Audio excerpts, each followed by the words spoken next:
The minimalistic lifestyle is easy for some and challenging to others, especially if you're not used to having a system, so to speak, that governs what you do from day to day. Everything from your finances to even your interactions have boundaries put on. Most times these boundaries can feel silly or redundant, but what's important is that you keep in mind long-term goals that you put in.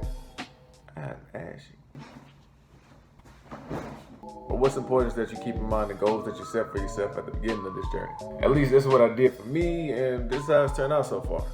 I've noticed more intent behind my decision making, and I must say, it's kind of eye-opening. Before I started minimalism, I would just make decisions on impulses or good old peer pressure. So I literally had to start asking myself 3 basic questions. Is this a want or a need? How will this benefit me? And will I care about it in the future? By future, I mean probably like 5 years from now. That last one pretty much put the nail in the coffin if the first 2 failed. Because I can pretty much justify anything. I set these up to focus on the things that I want the most, things that really matter to me in life, that I value and believe in or just find important. I had to figure out what my priorities were, and then I made them my daily focus. And just to reinforce those decisions, I had to keep this in mind. Instead of me looking at it like I'm saying no to something like spending money on a new iPhone, I remind myself that I'm saying yes to other things like being debt-free, except for these student loans, because I really don't know.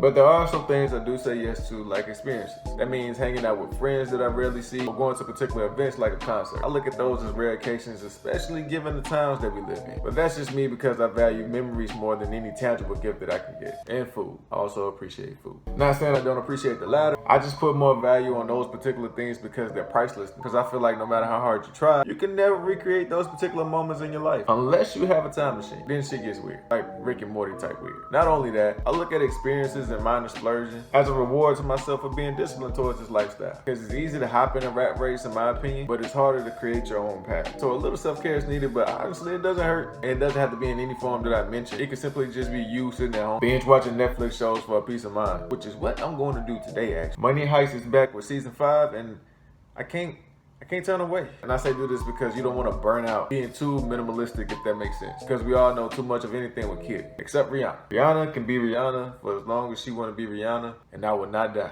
It don't make sense, but damn it. So, and we've all been there. Not with Rihanna, but other stuff.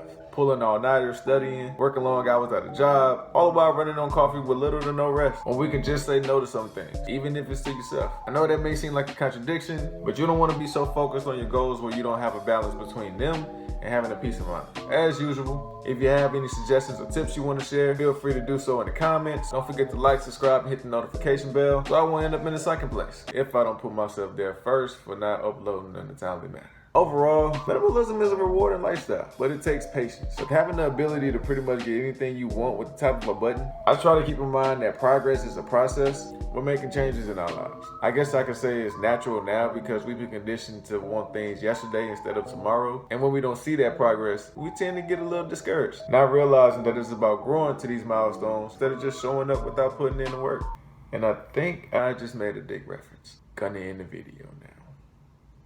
Until next time, always remember, simple does it.